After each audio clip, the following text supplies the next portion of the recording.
تلاميذنا الأعزاء، مرحبا بكم مرة أخرى. احنا مازالين في التمارين اللي عندهم علاقة بالدالة العكسية. كما شفنا في الحصة السابقة يعني هضرنا على الدالة العكسية وكيفية تحديد هذا التعبير هذا، قبل كيفية تحديد ما إذا كانت الدالة تقبل دالة عكسية أم لا، كذلك تحديد كيفية تحديد هذا المجال هذا الصفر ديال المجال، كذلك تحديد الدالة العكسية بمعنى التعبير ديالها. فالتمرين إن شاء الله كما أمامكم غنحاولوا دائما نحدوا نفس يعني نجاوبوا على نفس الأسئلة اللي غالبا كتحط. نبين أن اف دالة عكسية، ثم قال لك هنا حدد التعبير ديال اف موان زان، يعني ديال هذه الدالة العكسية. دونك أولا نحاول نجاوبوا على هذا التمرين هذا. مجموعة التعريف فيما يخص مجموعة التعريف دائما كنشوف شنو عندي في الدالة، واش عندي المقام ولا عندي واحد الجذر، يعني اكس داخل الجذر. بطبيعة الحال عندي اكس داخل الجذر، بالتالي شنو كنقولوا؟ اكس ينتمي الى دي اف يكافي ان ما بداخل الجذر خص يكون اكبر او يساوي صفر. اش كتعني هذه؟ هذا ما هو الا واحد المترجح. الحل ديال هذه المترجحة هو اكس يعني من صفر حتى لزائد 8، يعني المجال الموجب اللي كنعرفو، بمعنى ان دي دو اف كتساوي مباشرة صفر زائد 8 صفر داخل، حيت عندي او تساوي صفر زائد ما لا نهاية. دونك حنا حددنا مجموعة التعريف، ثم احسب لا ليميت دو اف دو اكس عندما يؤول اكس الى زائد ما لا نهاية. دونك هنا باش نحسبوا هذه النهاية هذه بكل بساطة، لا ليميت عندما يؤول اكس الى زائد ما لا نهاية دو اف دو اكس كتساوي، نعوضو اف دو اكس بالقيمة ديالها، اكس يؤول الى زائد ما لا نهاية ديال اكس ناقص 4 جذر اكس ناقص او زائد 3. هنا كما كتلاحظوا عفوا، ملي كتعوض اكس بزائد 8 كما زائد 8 زائد 8 مع ناقص هي ناقص 8، هنا كيعطيني شكل غير محدد. وبالتالي ضروري انني يعني نفكر في واحد الحاجه. دائما ملي كيكون عندك بحال هكا جذر اكس كتحاول انك تعمل بالنسبه لهذا النوع ديال الدوال.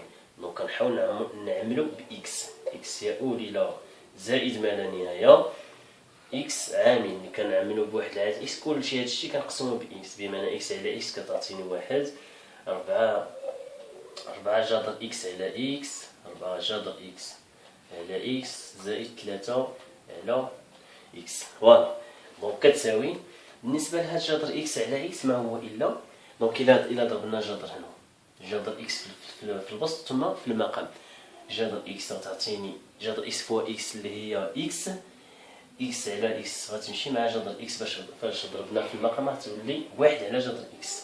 دونك كتبوها كتساوي لا ليميت اكس يؤول الى زائد ما لا نهايه اكس عامل لواحد ناقص 4 نديرو 4 فوق على جذر اكس.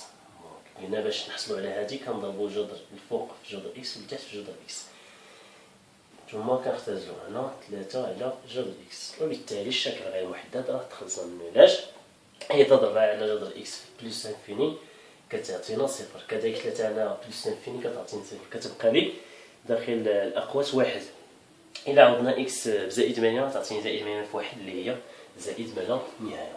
دونك كتساوي، انا نحاول نديروها زائد، كتساوي زائد ما لا نهايه، وكدير بين قوسين لان لا ليميت ديال 4 على جذر اكس كتساوي صفر عندما يؤول اكس الى زائد ما لا نهايه.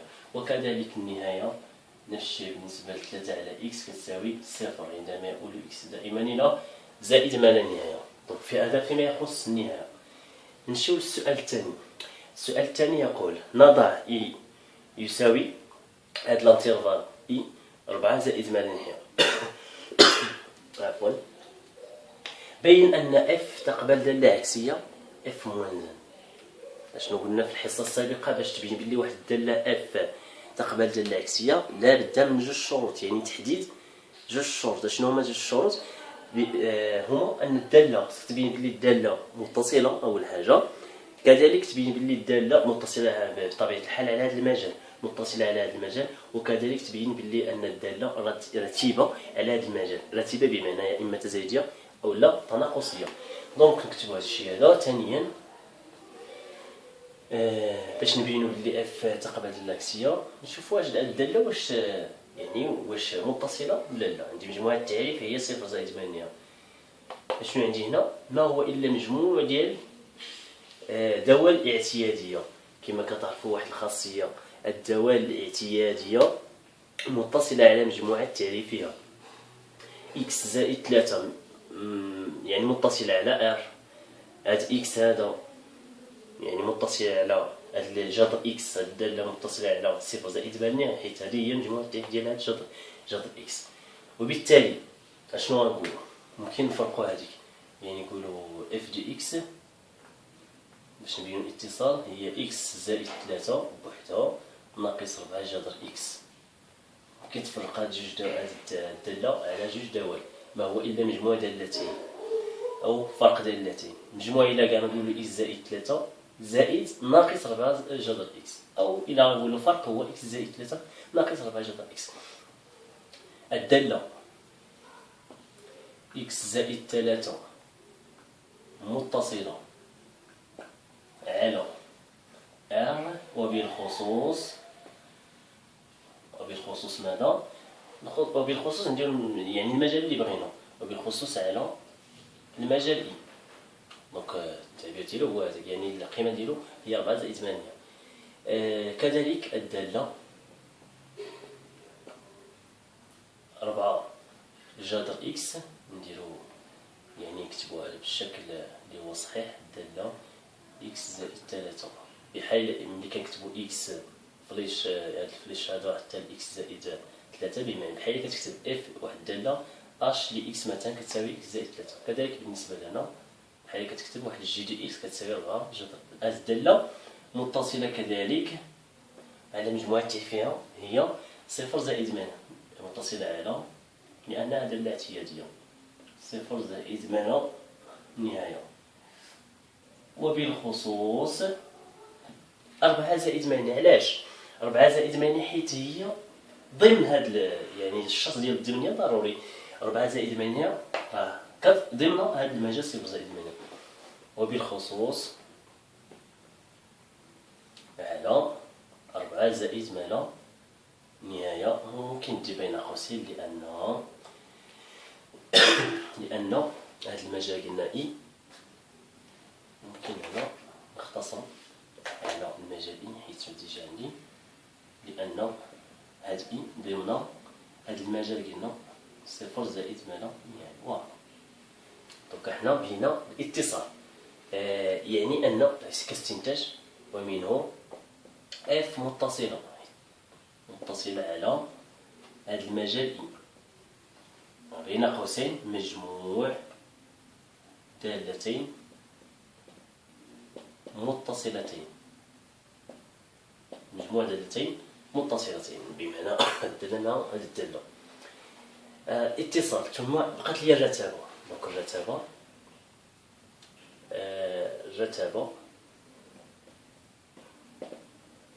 نحدد الرتابة. باش نحدد الرتابة ضروري أن نحدد مجموعة التعريف الدالة المشتقة ديال الدالة اف. لدينا اف بريم دو اكس كتساوي اف بريم دو اكس كتساوي اكس ناقص 4 جذر اكس زائد 3 تو بريم. دونك هادي كتساوي كل وحدة بريم ديالها، يعني بريم ديال اكس هي 1، الاشتقاق ديال اكس هو 1 ناقص 4 الاشتقاق ديال جذر اكس كنعرفوه، هادي دالة اعتيادية، هو 1 على 2 جذر اكس، بمعنى ان الاشتقاق ديال هذا غيولي 4 على 2 جذر اكس وزائد 3 بريم هي 0. دونك هذه هي الدالة مشتقة. كيبقى لنا أننا نوحدو المقام هنا. دونك كتساوي 2 جذر اكس ناقص 4 كلشي على 2 جذر اكس. فوالا كتساوي. دونك هنا ممكن نعمل بجوج كما كتلاحظوا، 2 عامل لي جذر اكس ناقص 2 كلشي على 2 جذر اكس. عملنا هنا بجوج حيت 4 هي 2 في 2.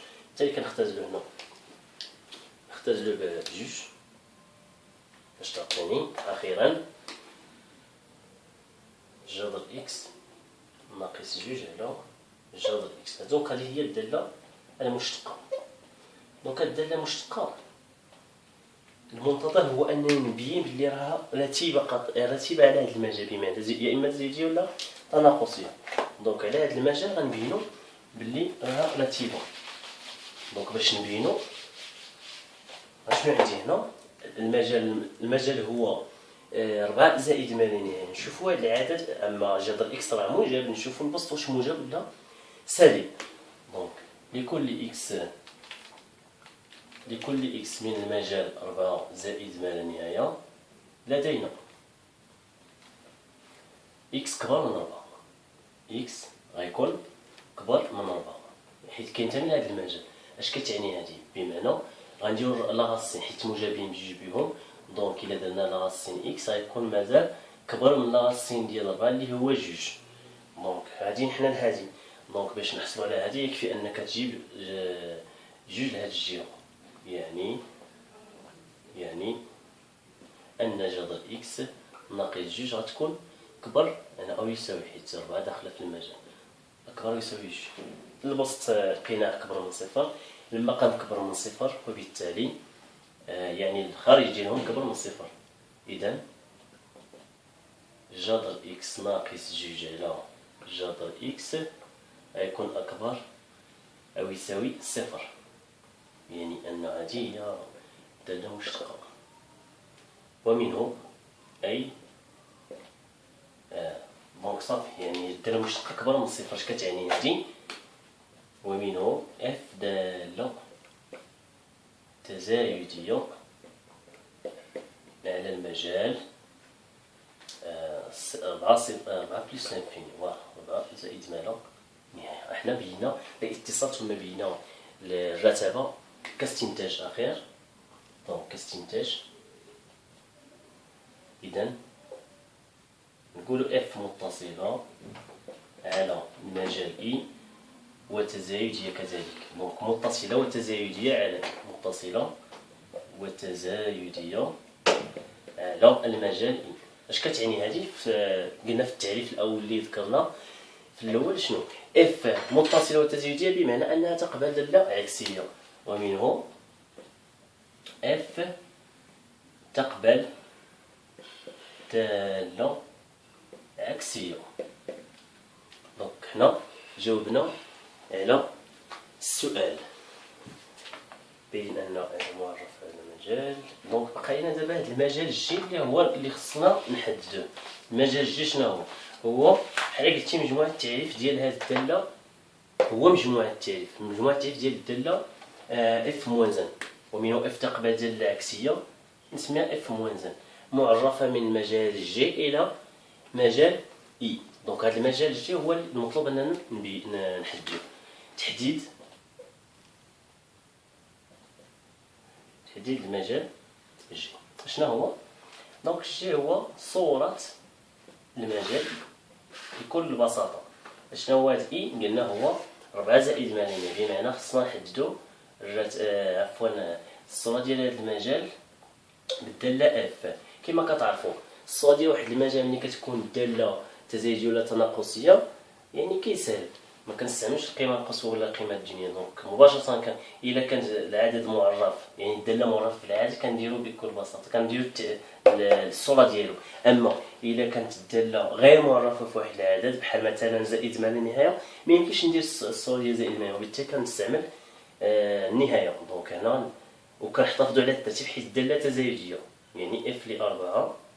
دونك هنا عوض يعني اف اللي زائد ما لا نهاية ميمكنش نديرو بلاصتها لا ليميت دو اف دو اكس عندما يؤول اكس الى زائد ما لا نهاية. دونك الصورة ديال 4 بالدالة نحسبوها. دونك الصورة ديال 4 عندي اف دو اكس كتساوي اكس ناقص 4 جذر اكس زائد 3. نعوضو اكس ب4، دونك 4 ناقص 4 جذر 4 زائد 3. بالنسبة لجذر 4 كيعطينا جوج في 4 8. 4 ناقص 8 غتعطيني ناقص 4، ناقص 4 زائد 3 اللي هي ناقص 1. فوالا. دونك الصورة ديال هاد المجال هي ديال هاد 4، يعني هي ناقص واحد. لا ليميت النهايه راه ديجا حسبناها. دونك النهايه فين حسبناها؟ النهايه اول حاجه حسبناها لقينا فيها زائد ما لا نهايه. دونك لقينا فيها زائد ما لا نهايه.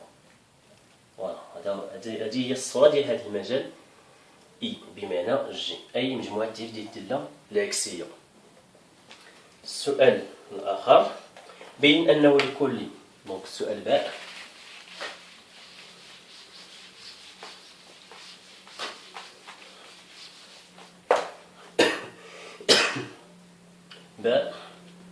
بين أنه لكل إكس من المجال صفر زائد مانع، لنبين أنه لكل إكس أكبر من صفر اف دي إكس، يعني غنبدلو ليها الشكل ديالها بحال نكتبوها بواحد الشكل آخر، ناقص جوج الكل واستثنان ناقص واحد. دونك هذه سهله، ممكن عندك جوج طرق، ممكن تبدا في هذه تلقى اف دي اكس، ولا تبدا في القيمه ديال يعني الاكسبرسيون ديال اف دي اكس الاول وتلقى هذه. دونك اسهلها هي اننا نشرو هذه ونلقاو اف دي اكس. لدينا جذر اكس ناقص جوج الكل واستثنان ناقص واحد كيساوي، دونك نشرو هذه ما هي الا مستبقه عامه، بمعنى جذر اكس الكل واستثنان ناقص جوج في جوج ديال القاعده في هاد الجوج هادي فوا جذر اكس زائد جوج الكل استثناء ناقص واحد. دونك كتساوي دونك هادي اكس ناقص 4 جذر اكس جوج استثناء ما هي الا 4 ناقص واحد هي زائد 3. وهذا هو التعبير ديال الداله اف دي اكس اللي تعطى في الاول. بينا في الاخر باللي هاد العلاقه صحيحه. ثانيا واخيرا المطلوب هو تحديد الدالة العكسية، يعني التعبير ديالها، لنحدد اف موان زان دي اكس. فوالا لكل اكس من جي. اشنو قلنا في الحصة السابقة باش نحددو هاد الدالة؟ اشنو كنديرو؟ قال لنا اف موان زان دي اكس بمعنى اكس كينتمي لمجموعة الانطلاق ديال اف موان زان. شنو هو مجموعة التعريف ديال اف موان زان؟ هو جي. دونك اكس خصو يكون كينتمي لجي. دونك اف موان زان دو اكس نعتبره مثلا هو ايكغيك. اش كيعني هادشي هذا؟ يعني باش نربطوه بالداله اللي عندي، الداله الاصليه او الداله هادي اف غتكون الا كان اكس كينتمي لجي فان هاد ايكغيك كينتمي لاي. دونك اكس ينتمي للمجال او اف موان عفوا اف دو ايكغيك. هنا ماشي اكس حيت اختارينا اكس في الجي، دونك ايكغيك هو اللي كينتمي لاي. دونك ايكغيك و اف دو ايكغيك غتساوي اكس، يعني العكس ديال هادشي كامل. الا كان اكس كينتمي لجي فان ايكغيك غيكون كينتمي لاي. الا عندي اف موازن دو اكس كتساوي ايكغيك فان اف لايكغيك كتساوي اكس. من هذا التعبير هذا ممكن نخرجوا يعني التعبير ديال اف موازن دو اكس. ها هي اف موازن دو اكس كتساوي ايكغيك. دونك فين غنلقاو هاد ايكغيك باش نكتبو اف دي اكس بداله اكس؟ يعني باش يكون عندي اكس، هاد ايكغيك هنا فين غنجيبو؟ عندي هنا اف لايكغيك كتساوي اكس. دونك هنا فاش غنبداو دائما كنبداو في هادو كنلقاو هادي. لدينا لاحظوا معايا جميع اف دو ايكغيك كتساوي اكس تكافئ ماذا؟ هاد اف دو ايكغيك كاع ما غناخدوش التعبير الاول ديال الداله اف، حيت الا خدينا هذاك غير تكون واحد النوع ديال الصعوبه. دونك نختارو هاد الداله يعني التعبير الجديد. دونك كنعوضو الا قلنا هنا اف دو اكس هنا اف دو ايكغيك بمعنى يعني اننا نعوضو اكس بالقيمه ديال ايكغيك، يعني عوض اكس غنديرو ايكغيك ناقص جوج الكل واستثنان ناقص واحد. هذا التعبير ديال اف دو ايكغيك كيساوي اكس. واضح؟ هنا عندي واحد الجذر، دونك شنو غندير؟ خصني ضروري ان هاد واحد يمشي بعدا لهنا. دونك جذر ايكغيك ناقص جوج الكل استثنان كيساوي اكس ناقص زائد واحد. واضح؟ حنا كنقلبو على ايكغيك اللي كيهمني. دونك هنا استثناء خص ضروري ندير الجذر. هنا غيخرجوا ليا جوج ديال التعابير، غيخرجوا لي جوج ديال التعابير تكافئ ماذا؟ جذر إكغيك. هنا ندير دوك التعابير باش تكفينا البلاصة. اش كتعني هادي؟ ملي كيكون عندي أ أس 2 كيساوي بي، بمعنى أ يساوي ناقص بي أو أ يساوي بي. دونك هنا في هاد الحالة غيكون إكغيك جذر إكغيك ناقص جوج كيساوي يا إما إكس زائد واحد جذر أو جذر إكغيك ناقص جوج كيساوي ناقص جذر إكغيك زائد واحد. فوالا واحد فيهم القاعدة راه ذكرناها. هنا كنقلبو دائما على إكغيك تكافئ. دونك تعطيني جذر كنقلبو على إكغيك، دونك جذر إكغيك يساوي هاد العدد إكغيك إكس زائد واحد زائد جوج أو جذر، دونك نكتبوه على هاد الشكل هذا. جذر إكغيك كيساوي ناقص جذر إكس زائد واحد زائد جوج تكافئ ماذا؟ دونك بقى ليا إكغيك باش نخرجو كنرفعو أس 2 طرفي ديال المتساوية. دونك إكغيك كيساوي جذر إكس زائد واحد زائد جوج الكل أس 2. كذلك هنا باش نحصل على إكغيك كنرفعو كلشي أس 2، بمعنى ناقص جذر إكس زائد واحد زائد جوج الكل أس 2. عندي اف موان ان دو اكس كتساوي إكغيك، بمعنى إكغيك ضروري نعوضو بواحد من هادو، يا إما هادو ولا هادو. دونك كاين واحد الإشكال هنا، دونك راه ميمكنش نعوضوهم بجوج. يعني كنقول بلي الدالة العكسية إن وجدت تكون وحيدة، دونك ميمكنش نلقى جوج ديال الدول العكسية. دونك شكون فيهم اللي غناخدو؟ واش غناخدو الأول ولا الثاني؟ باش نجاوبو على هاد السؤال يعني نحترمو المجالات اللي عندي. المجال الأول اللي عندي إي، المجال غير باش نعرفو شكون فيهم اللي غناخدو. المجال إي عندي هو 4 زائد ما لا نهاية، ثم جي كتساوي المجال جي قلنا حددناه قبيلات، دونك ناقص واحد زائد ما لا نهاية. باش تعرف واش هاد التعبير ولا هاد التعبير اللي كدير، يكفي أنك تعطي الإكس واحد القيمة. إكس قلنا كينتمي للجي، يعني خصنا ناخدو إكس فهاد واحد القيمة هنا. إلا خدينا واحد القيمة خص ضروري تلقاها هنا، يعني الصورة يعني إكغيك تلقاه هنايا. بمعنى نعطيو مثلا صفر، نجربو صفر. إلا عطينا صفر غتعطينا جذر واحد اللي هو واحد زائد جوج الكل أس 2 اللي 3 الكل أس 2 هي 9. 9 واش كاينة في هذا المجال؟ وي كاينة. نجربو هذا. دونك إلا درنا واحد زائد واحد دونك كتعطينا، ولا ناخدو واحد نطيحو في واحد الحالة اللي هي باينة. مثلا إلا عطينا الإكس في هاد الحالة عطيناه ناقص، عطيناه صفر، نعطيو 3. فوالا نعطيو إكس 3. ناخد إكس كيساوي 3. قلنا إكس ينتمي إلى جي و3 كتنتمي لهاد المجال اللي هو جي. إلا عوضناه هنا غتعطينا إكغيك كيساوي ناقص، دونك 3 زائد واحد هي 4 زائد جوج الكل أس 2. بالتالي جذر 4 هي جوج ناقص جوج زائد جوج هي صفر. إكغيك كيساوي صفر. وقلنا إكغيك كينتمي للمجال إي. واش صفر كتنتمي لهذا المجال؟ لا، وبالتالي صفر هنا لا ينتمي إلى المجال 4 زائد ما لا نهاية. وبالتالي التعبير اللي غناخدوه هو الأول، ومنه اف موان زان دو إكس كتساوي إكغيك، و إكغيك اللي غناخدو هو هذا. دونك راه بينا كيف علاش غناخدو التعبير الأول. دونك كيساوي جذر إكس زائد واحد زائد جوج الكل أس 2.